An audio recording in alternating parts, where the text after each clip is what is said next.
Assalamualaikum warahmatullahi wabarakatuh.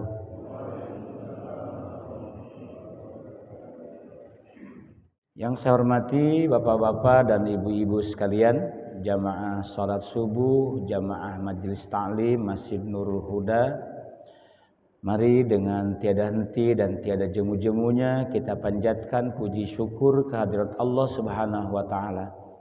Karena atas limpahan nikmat dan karunia-Nya kembali kita hadir untuk mengadakan ta'lim, pembelajaran, pemahaman, pendalaman dan insyaallah pengamalan dari ajaran agama Islam. Mudah-mudahan kita termasuk orang-orang yang senantiasa memanfaatkan waktu untuk kebaikan dan penambahan amal soleh. Salawat dan salam semoga tercurah ke hariban alam, suri tauladan kita semua, habibana wa nabiyana Muhammadun sallallahu alaihi wasallam, dan semoga tercurah pula kepada keluarganya dan sahabat-sahabatnya yang senantiasa istiqomah dan mutaba'ah kepadanya hingga yaumil akhir. Amin, Allahumma amin. Apa kabar bapak-bapak, ibu-ibu semua? Baik. Sehat? Alhamdulillah. Apa kabar? Baik. Sehat? Alhamdulillah. Jadi biasanya runutannya begitu. Kalau kabarnya baik. Sehat? Alhamdulillah. Alhamdulillah hadana lihada wa ma kunna linahtadiya laula an hadanallah. Segala puji bagi Allah yang telah menganugerahkan kepada kita hidayah saat ini. Tentu kalau bukan hidayah yang diberikan Allah pada saat ini, kita tak akan mungkin berada di sini. Hadana lihadza wa ma kunna linahtadiya laula an hadanallah. Kalau bukan hidayah Allah, kesehatan, kesempatan, itu semua sejajar bapak-bapak. Ya, sejajar setelah nikmat iman dan Islam. Ya, nikmat sehat, sempat itu sejajar dengan nikmat iman dan Islam. Wa huwa a'dhamun ni'am. Itu nikmat-nikmat yang agung. Kita dapat hidayah Islam, iman, tapi tidak sehat. Maka tidak pula kita hadir di sini kan. Kenapa? Ya enggak sehat. Kita dapat hidayah iman, Islam, sehat, cuman tidak sempat. Tidak bisa hadir juga. Jadi artinya semuanya diatur oleh Allah. Allah lah yang telah memberikan kesehatan dan kesempatan. Sehingga dengan iman, Islam, sehat dan sempat kita dapat beramal, ya, memupuk, mempererat silaturahim serta menambah ilmu pengetahuan. Baik bapak-bapak dan ibu sekalian yang saya hormati dan dimuliakan oleh Allah, beberapa minggu yang lalu, ya, bila mungkin bulan, ya, kita pernah hadir di sini walaupun saya terlambat, yaitu membahas tentang satu peristiwa di mana Rasulullah Shallallahu Alaihi Wasallam terlambat masuk ke masjid dan ternyata ada faktor penyebab beliau agak kesiangan pula datang ke masjidnya.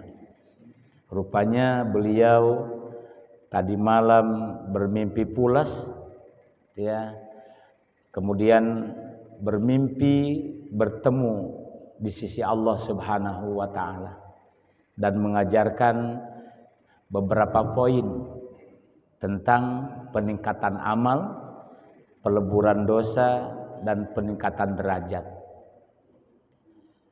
Bapak Ibu sekalian yang kami hormati dan dimuliakan oleh Allah, pada kesempatan yang sangat baik dan mulia ini, izinkan saya menyampaikan materi dari sebuah kitab berjudul Sirrul Asrar, Rahasia di Balik Rahasia, disusun oleh Syekh Abdul Qadir Al-Jailani. Beliau ini ya Sultanu Aulia, para pemimpinnya para aulia, para wali. Ya, itu gelar dan julukan yang diberikan oleh para ulama-ulama terdahulu. Ya, beliau termasuk para pemimpinnya para aulia. Sultanu alaihi qutbi rabbani sultanu aulia Syekh Abdul Qadir Al-Jailani. Dalam pemahamannya, pengetahuannya, waro, zuhud orangnya, ya, sangat menghormati ibundanya, ya, walaupun beliau dalam keadaan yatim menuntut ilmu, tapi keberkahan demi keberkahan beliau raih. Dan beliau menyusun salah satu kitab yang berjudul adalah Sirrul Asrar. Sirrul Asrar adalah atau artinya rahasia di balik rahasia. Banyak rahasia-rahasia Allah yang diungkap oleh beliau. Dan dalam kitab itu bab yang pertama adalah awal penciptaan makhluk. Bab pertama dari kitab Sirrul Asrar adalah awal penciptaan makhluk. Makhluk artinya diciptakan. Khaliq, pencipta. Ya. Jadi makhluk artinya diciptakan, dibuat, diproses. Ya, itu nama makhluk. Kalau pencipta, pemroses, ya, itu adalah khaliq. Maka kita dianjurkan untuk selalu berpikir tentang proses penciptaan makhluk. Tafakkaru fi khalqillah wa la tafakkaru fi dzatillah fa innakum la taqduruna qadrah. Berfikirlah kalian tentang makhluk ciptaan Allah. Bagaimana Allah menciptakan alam semesta, bagaimana Allah menciptakan manusia, bagaimana cara Allah menciptakan planet-planet, silakan dipikirkan. Ya, diteliti, dikaji. Wala tafakkaru fi dzatillah, tapi jangan kalian berpikir tentang zat Allah. Fa innakum la taqduruna qadra. Kamu tidak akan mampu ya berpikir memikirkan tentang zat Allah, hakikat. Ya. Tak boleh kita memikirkan tentang Allah, tentang zatnya. Sifatnya diwajibkan kita pelajari. Maka dalam ilmu tauhid ada mempelajari tentang ilmu sifat 20. Wajib kita pelajari sifat Allah. Tapi tak boleh membicarakan tentang zat Allah. Misal Allah itu melihat, basir. Lantas diumpamakan musyabbihah namanya. Allah melihat, maha melihat. Apakah Allah melihatnya samoda dengan mata kita? Nah, itu namanya musyabbihah. Nyamuk ke Tuhan dengan makhluknya, dengan ciptaannya. Saya melihat bapak-bapak, ibu-ibu. Ya, langsung dengan mata kepala. Ya. Walaupun itu juga sudah pakai penyambung pula. Ya. Kalau tidak ininya dilepas, nggak kelihatan, hanya kabur aja seperti kabut gitu ya. Ini jelas, sudah pakai kacamata pula. Nah, nyamakan dengan Allah. Allah melihat enggak? Melihatnya sama enggak dengan mata kita? Nanti ujung-ujungnya ya Allah itu yadullah fauqa aidihim, tangan Allah di atas tangan-tangan mereka. Jangan disamakan tangan Allah. Kok Allah punya tangan? Kalau Allah luka, ada darahnya apa tidak? Nah, itu tidak boleh seperti itu. Ya, makanya yang diwajibkan adalah mempelajari sifat Allah. Maka lahirlah pemikiran dari Ahlus Sunnah wal Jamaah yang dipelopori oleh Abu Hasan Ali Asy'ari Al-Basri, terkenal dengan Hasan Al-Basri. Kemudian Abu Mansur Al-Maturidi. Nah, mereka mulai merumuskan sifat Allah. Ya, itu yang dipelajari. Ya. Seperti ilmu sifat 20. Wujud kidam baqa mukhalafatu lil hawadisi qiyamuhu binafsihi wahdaniyat kudrat iradat ilmu hayat sama. Monggo yang hafal. Basar kalam qadiran muridan aliman hayyan sami'an basiran mutakalliman. Jadi 20 sifat. Yang mustahilnya lawannya 20. Jadi 40. 40 sifat. Sifat yang wajib bagi Rasul berapa? 44. Siddiq, tabligh, amanah, fatonah. Sifat yang mustahil bagi Rasul lawannya, sifat lawan tadi yang siddiq, tabligh, ya, kidzib, ya tuh, dan seterusnya. Itu lawannya 4. Jadi 48. Ya. Sifat jaiz bagi Allah. Sifat jaiz bagi Allah 1. Ya, 49. Sifat jaiz bagi Rasul 1, jumlah 50. 50 sifat ini yang sering dipelajari oleh akidah Ahlus Sunnah wal Jamaah. Itu membicarakan tentang proses berpikir tentang penciptaan makhluk. Ya, jadi makhluk sifat termasuk sifat Allah wajib dipelajari. Ya. Makanya kita harus menghadirkan sifat Allah dalam diri kita. Mudah-mudahan sifat Allah itu ada. Allah Maha Penyayang, Pengampun, Pemaaf, Pemberi. Ya, kita juga mudah-mudahan punya sifat Allah itu.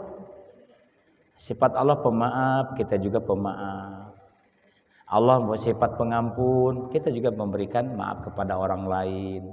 Ya. Itu kalau sudah berbicara sifat Allah, ya. Sehingga terafiliasi dengan perilaku kita. Ada orang ngomong, aku tadi jam 12 siang di tengah terik matahari, saya melihat matahari. Itu dalam kacamata ilmu akidah bohong. Kapan kamu lihat matahari? Tadi jam 12. Itu adalah ucapan yang bohong. Masa mampu melihat matahari? Gitu ya. Tetapi kalau ucapannya, saya tadi melihat sinar matahari. Nah, baru itu kalimat yang betul. Maka kalimat itu kalau ditasarrufkan kepada Allah, nanti tatkala manusia mendapat puncak kenikmatan dari Allah adalah inda liqa'i rabbi, bertemu dengan Tuhan. Itulah puncak kenikmatan nikmat paling tinggi, bertemu dengan Tuhan. Bertemunya tidak langsung seperti halnya saya melihat Bapak Ibu, tetapi melalui representasi sifat dan kasih sayangnya. Masa kita melihat langsung Tuhan? Sesuatu yang tidak mungkin. Itu ilmu akidah tuh begitu. Tetapi dengan sifat-sifatnya kita bisa bertemu dengan Tuhan. Gitu Bapak Ibu. Ya. Kita jangan seperti orang-orang Yahudi zaman Nabi Musa. Ya Musa lan nu'mina laka hatta narallaha jahratan. Musa, kami tidak akan beriman kepada Tuhanmu dan tidak percaya kepadamu kecuali kalau kami bisa melihat Tuhan Nah, minta melihat Tuhan. Tidak mungkinlah kami menyembah Tuhan yang tak nampak. Kata orang-orang Yahudi mah itu, Pak. Mereka cerewetnya Yahudi itu ya. Si rewel, si Israel. Jadi, kami tidak mungkin menyembah Tuhan yang tak nampak. Kami ingin melihat Tuhan. Oh, kalian ingin melihat Tuhan? Iya. Lantas Nabi Musa berdoa, ya Allah, hambamu, umatku tak akan beriman kepada engkau kecuali kalau mereka melihat engkau dan melihat langsung Tuhan. Ya sudah, kalau memang mereka nak melihat aku, ajaklah perwakilan satu kabilah, satu bangsa Israel. Pada zaman Nabi Musa sudah jadi satu suku bangsa, Pak. Sudah menjadi 12 suku bangsa Israel tuh. Karena anak turun Nabi Yakub itu kan 12. Jadi 12 suku bangsa Israel itu anak turunan Nabi Yakub. Ya. Jadi ajalah 10 orang lah tiap perwakilan suku bangsa Israel. Naik ajak ke atas bukit Tursina. Naiklah setiap kabilah, setiap suku bangsa 10 orang. Kurang lebih 120 orang naik ke atas bukit Tursina. Tujuannya apa? Mau melihat Tuhan. Bapak-bapak dan ibu sekalian yang saya hormati, ternyata Allah melanjutkan firman-Nya. Ya. Tatkala mereka ingin melihat Tuhan, hai Musa, suruh mereka melihat ke sebelah kanan kalau memang mereka mau melihat Tuhan. Hai Bani Israel, kalau kalian ingin melihat Tuhan, arahkan wajahmu ke sebelah kanan. Sebelah kanan tuh dinding terjal bukit Tursina, batu keras. Mereka serempak melihat wajahnya ke sebelah kanan. Kapan ditengok batu yang keras tadi, bukit Tursina mencair. Ya. Dalam Al-Quran surah Al-Hasyr ada disebutkan, ya, jangankan manusia, batu tidak akan sanggup melihat Tuhan. Bahkan mereka mati suri, ya, saking takjubnya peristiwa tersebut. Setelah mereka dibangunkan dari mati surinya, disumpah oleh Allah, warfa'na fawqakumut tur khudhu ma atainakum biquwwah. Aku angkat bukit Tursina di atas mereka, disumpah, ambillah hukum-hukum ini dengan baik dan benar, lakukan, amalkan. Peristiwa itu terkenal dengan 10 perintah Tuhan yang diberikan Allah kepada umat atau bangsa Israel. Coba sekalian, turun ke bumi, ya, dari atas bukit. Di atas bukitnya 40 hari 40 malam, arba'ina yauman, 40 hari selama bulan Zulqa'dah ditambah 10 hari bulan Zulhijjah. Jadi Nabi Musa bersama umatnya di atas bukit Tursina mendapat perintah Tuhan itu 40 hari 40 malam.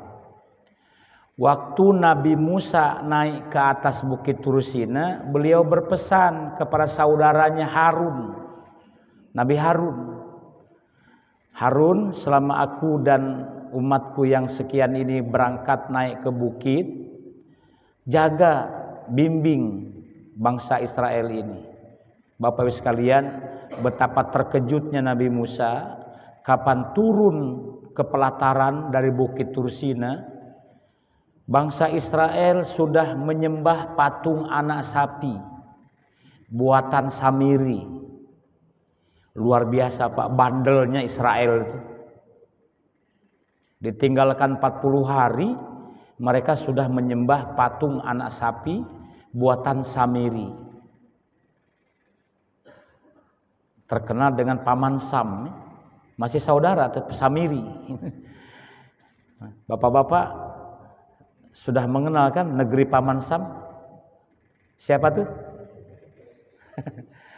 Paman Sam, ya itulah perilakunya Yahudi besar Israel itu Amerika kecil. Ya. Amerika itu Yahudi besar. Ya. Samiri sudah membuat patung anak sapi. Bapak-bapak dan ibu sekalian, marah Nabi Musa. Kenapa wahai Harun? Mereka kutinggalkan hanya 40 hari lagi, 40 hari saja sudah keluar. Ya, asoina, sami'na wa asoina. Ya, kami dengar, kami khianat, kami maksiat. Insya Allah kalau kita tidak ya, sami'na wa ata'na. Kami dengar, kami taat. Israel, sami'na wa asoina. Saking marahnya Nabi Musa, jengkel, perilaku mereka itu sangat luar biasa. Ya, padahal dia sudah diajarkan, diingatkan oleh Nabi Harun. Ya, jangan berbuat musyrik, tapi mereka sifatnya seperti itu, Pak. 40 hari ditinggalkan oleh Nabi Musa saja sudah khianat. Maka mereka diberlakukan untuk pertobatan yang sangat luar biasa dengan cara membunuh diri. Faqtulu anfusakum fataba alaikum inda bari'ikum. Kalian harus membunuh diri kalian masing-masing sebagai bentuk pertobatan kepada Allah, kepada Tuhan kalian. Maka diberlakukanlah hukum bunuh diri. Ya, tidak sanggup bunuh diri, minta dibunuh oleh saudaranya. Ya, itu sebagai hukuman dengan jalan pertobatan. Dalam kitab tafsir Ibnu Katsir kurang lebih 6 atau 7 ribu yang sudah melakukan pertobatan dengan cara bunuh diri. Lantas di nasah mansuh, dihapuskan pertobatan dengan cara bunuh diri tersebut. Mungkin kalau diberlakukan terus habislah bangsa Israel itu saat itu juga. Dalam kitab tafsir Ibnu Katsir sekali lagi antara 6.000 sampai 7.000 bangsa Israel yang melakukan pertobatan dengan cara bunuh diri. Hadirin dan hadirat sekalian yang saya hormati dan dimuliakan oleh Allah. Itu semua saya sampaikan adalah pembahasan tentang ketuhanan. Tentang proses kita percaya kepada Allah Subhanahu wa taala. Nah, kembali kita kepada pembelajaran kitab Sirrul Asror bab pertama.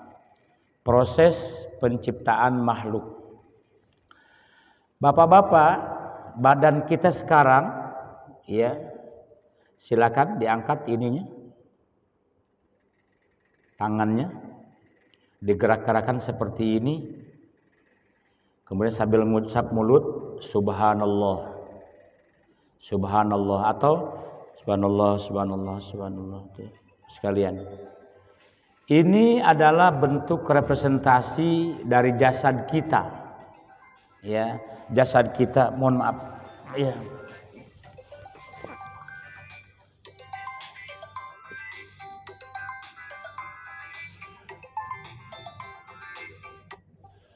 Jasad kita yang diberikan Allah dan dianugerahkan Allah kepada kita, ya.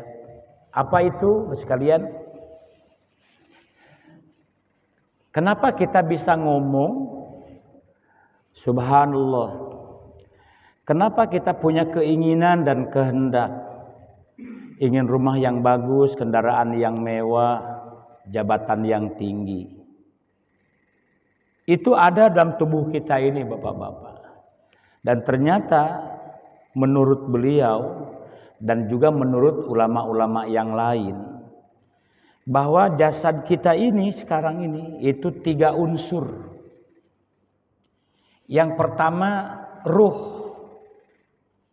Yang pertama ruh. Yang kedua jasad. Yang ketiga nafs. Itulah 3 unsur yang ada dalam tubuh kita. Di saat masa kita hidup ini habis dan berakhir, maka masing-masing itu kembali ke tempat asalnya. Dan yang dimatikan adalah nafs. Kullu nafsin dha'iqatul maut. Setiap nafsu itu, diri, jiwa, keinginan dan kehendak, itu yang dimatikan.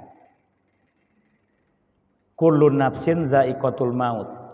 Badan tidak dimatikan, tapi dikembalikan ke tanah. Ruh kembali kepada Allah, karena ruh berasal dari Allah. Dia kembali kepada Allah, jasad kembali ke tanah, nafs yang dimatikan. Bapak-bapak sekarang sama-sama ucapkan subhanallah. Mari, subhanallah, alhamdulillah, Allahu akbar. Kenapa Bapak Ibu bisa mengucapkan kalimat itu?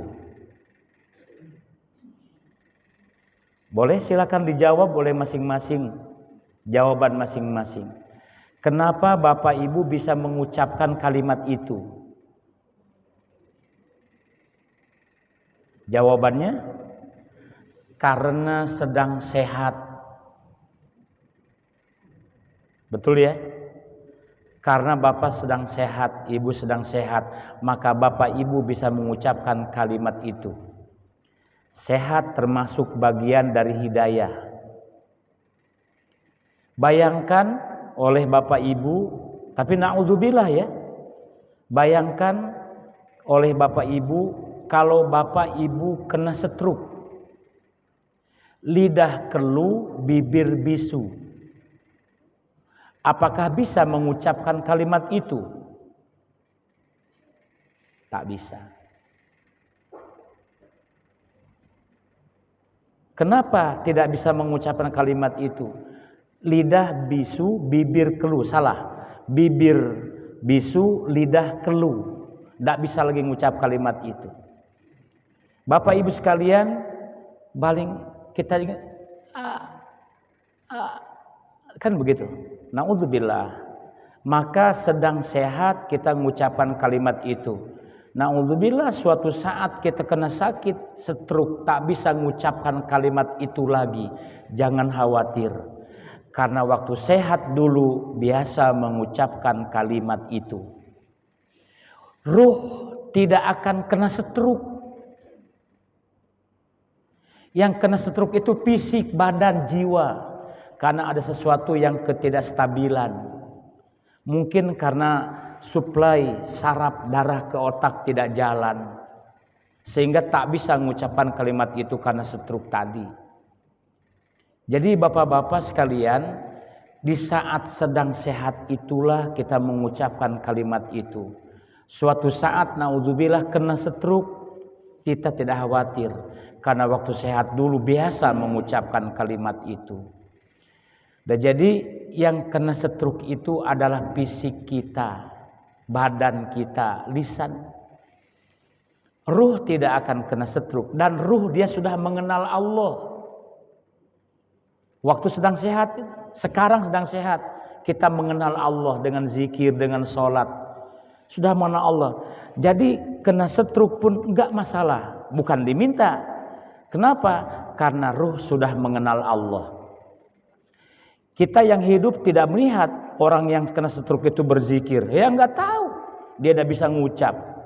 Tapi ruhnya dia sudah berzikir kepada Allah. Inilah ketemu bapak-bapak kuncinya. Kenapa orang Islam itu kalau meninggal, ya kalau wafat itu dimandikan jasadnya. Menurut logika, ngapain jasad kok dimandikan, dibungkus, disolati pula? Logikanya kan apa? Sudah mati, kok disolat ke pulau, didoakan pulau, kan begitu? Logikanya begitu. Ternyata ketemu jawabannya, karena jasad telah berjasa melatih ruh mengenal Tuhan. Itu jawabannya. Kenapa jasad orang Islam itu dimandikan, diwudukan, disolati? Karena jasad telah berjasa, termasuk lisan nih.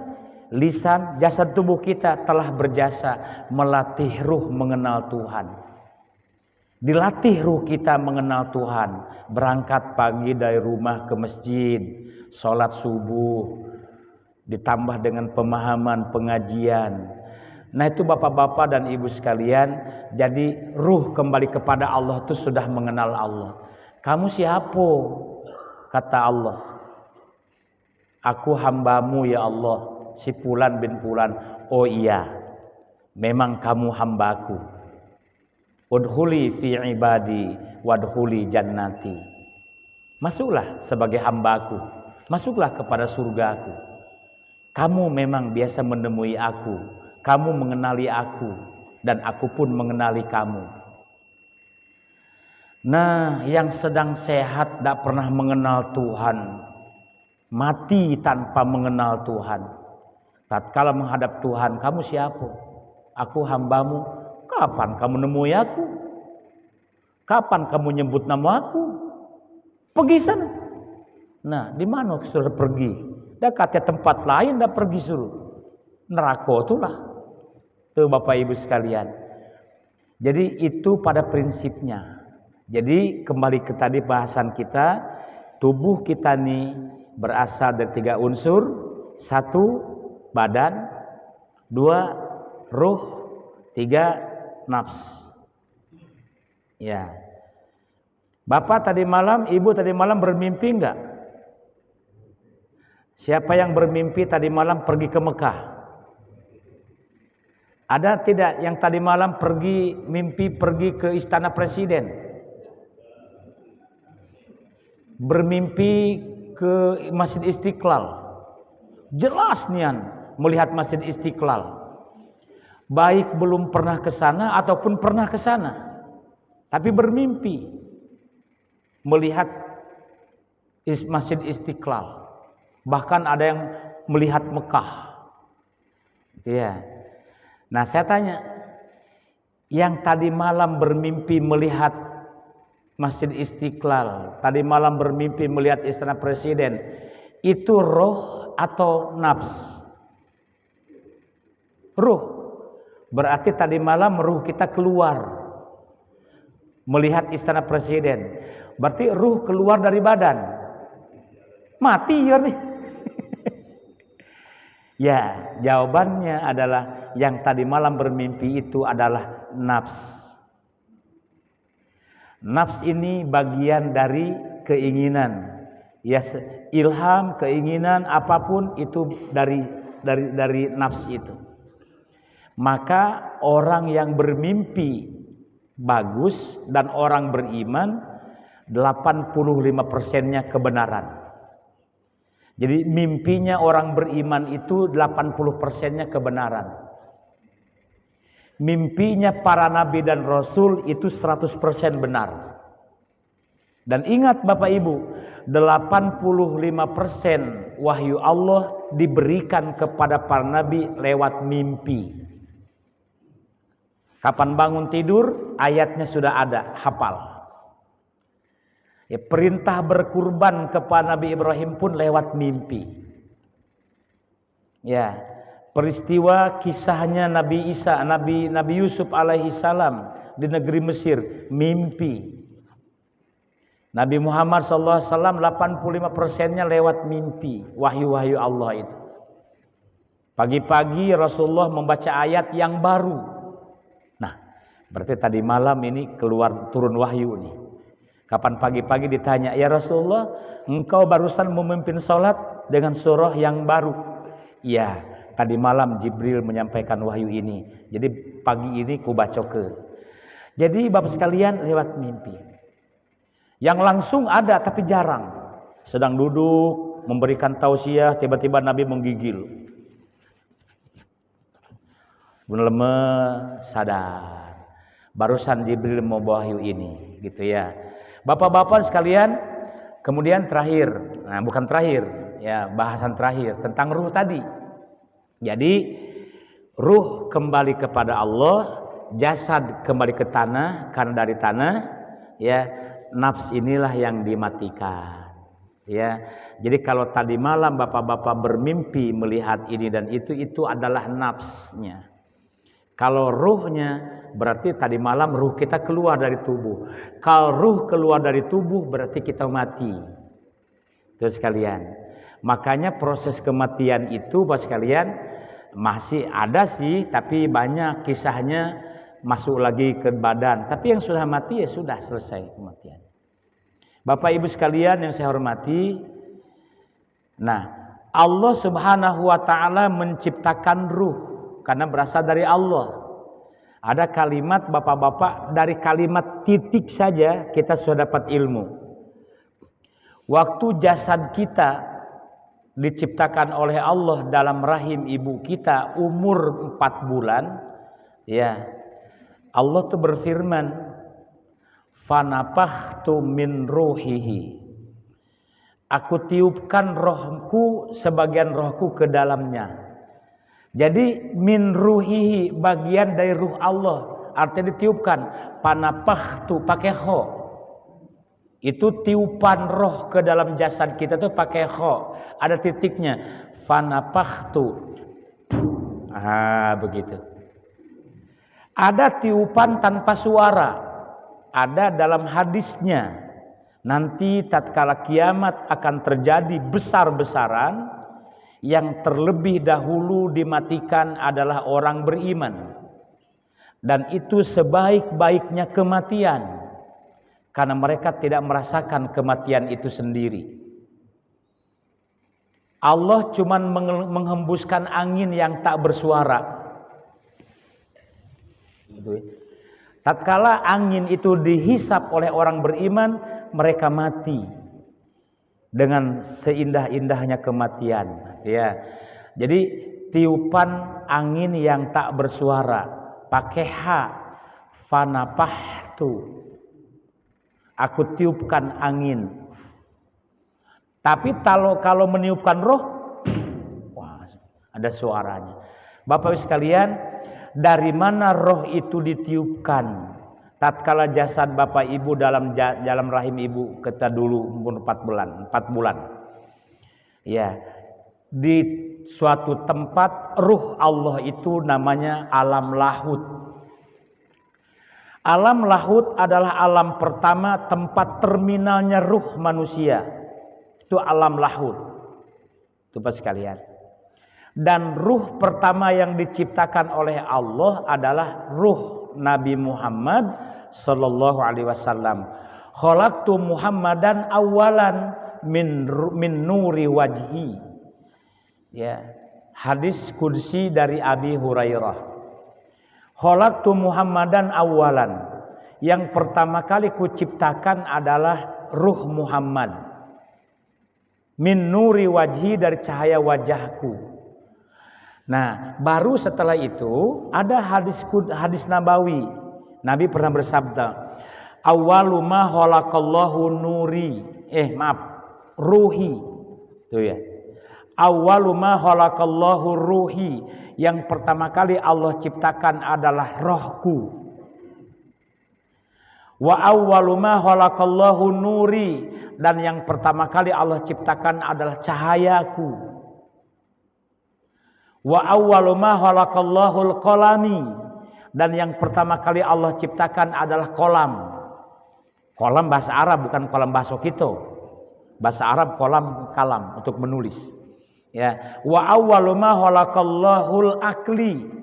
Kemudian yang pertama kali Allah ciptakan adalah akal. Maksudnya 4 entitas langsung ada pada diri Rasulullah.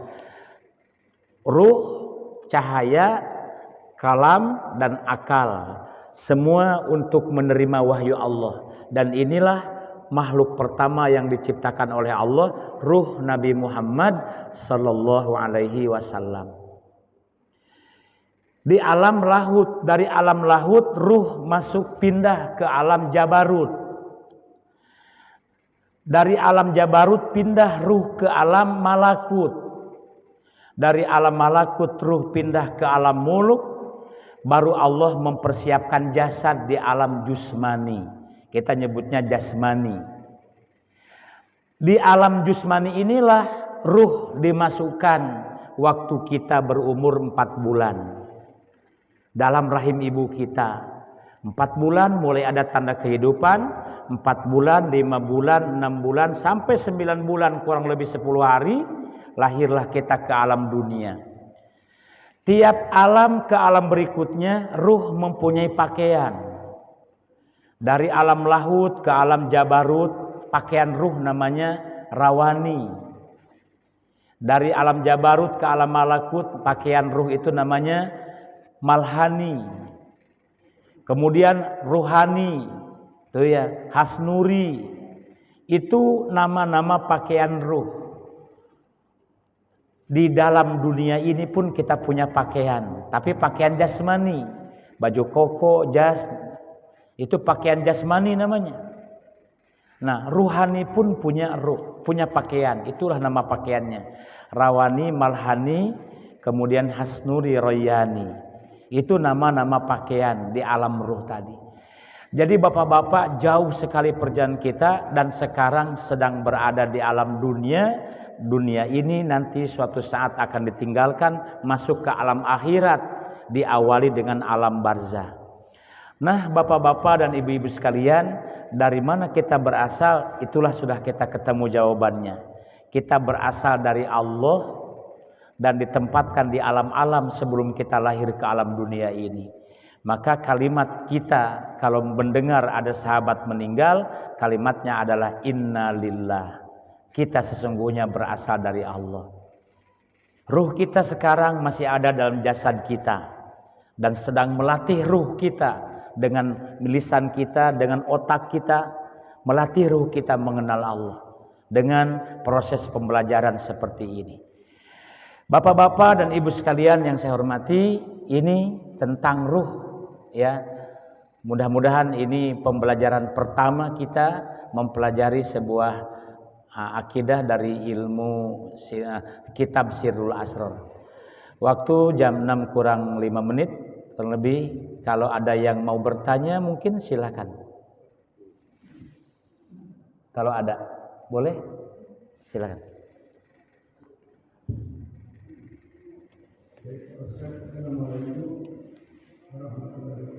Waalaikumsalam warahmatullahi wabarakatuh.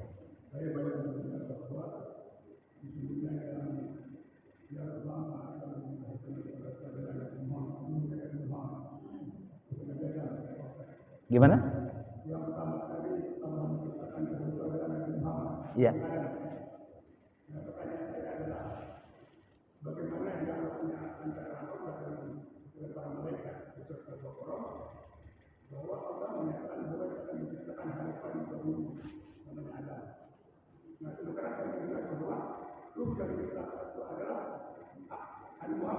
Iya.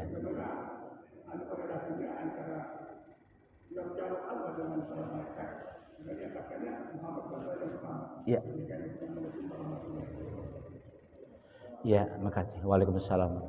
Pertanyaan yang sangat bagus, Bapak sekalian, jawabannya luas insya Allah, ya cukup luas. Maka ada harapan untuk menyambung pengajian ini. Ya. Untuk pengajian ini khusus subuh, ya. Mungkin setuju ya kalau bersambung ya. Ya, pengajian ini nyambung. Kalau dijawab ini menghabiskan waktu. Tapi jawaban singkat Bapak sekalian, itu ada dalam kitab Qisasul Anbiya. Secara kebetulan ini sudah babak kedua pembahasannya di Masjid Agung.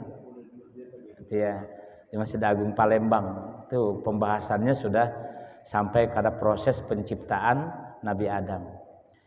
Ruh yang pertama diciptakan adalah ruh Nabi Muhammad SAW. Baru ruh-ruh yang lain, termasuk Nabi Adam alaihi salam. Ruhnya, ya, Nabi ruh manusia itu baru setelah ruh Nabi Muhammad. Artinya, laulaka ma khalaqtul aflaq. Kalau bukan karena engkau Muhammad, aku tidak menciptakan alam semesta.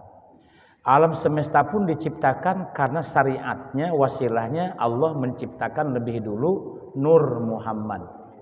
Ruh Muhammad dari cahaya wajahku. Saya ulang, khalaqtu Muhammadan awalan min nuri wajhi.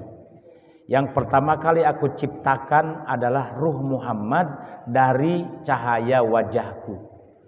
Relevansinya dengan pertanyaan Bapak, yang pertama diciptakan Nabi Adam.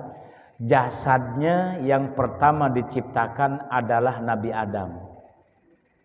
Jasad. Ya. Waktu Nabi Adam umur 325 tahunan, ya, dia mendengarkan suara-suara yang indah di dahinya. Di dahinya. Ya. Ini suara apa ya Tuhan? Semacam insting lah, suara-suara keindahan di dalam benak pikiran. Kalimat hadisnya di dahinya Nabi Adam. Itu adalah ruh Muhammad, nur Muhammad kutitipkan di keningmu. Nanti akan dititipkan di rahim pertama, yaitu Siti Hawa. Jadi nur Muhammad dititipkan, jasadnya tuh, nurnya sudah duluan diciptakan. Ya, proses jasadnya nanti dititipkan kepada rahimnya Siti Hawa. Dan dari rahim Siti Hawa, istri Nabi Adam, Nabi yang keluar langsung dari rahim Siti Hawa itu Nabi Sis sekalian. Nabi Idris, Nabi Nuh ya turunan Nabi Adam juga, cuman sudah beberapa rahim, gitu ya. Tapi yang langsung rahimnya Siti Hawa adalah Nabi Sis. Nah, dari rahim Nabi Siti Hawa itulah langsung ke Nabi Sis, terus proses untuk jasad Nabi Muhammad nanti di akhir. Jasad yang pertama dibuat oleh Allah adalah Nabi Adam. Ya, jasad para nabi terakhir itu Nabi Muhammad SAW. Ruhnya lebih dahulu. Tuh, jadi ruhnya lebih dahulu, jasadnya yang pertama diciptakan Nabi Adam.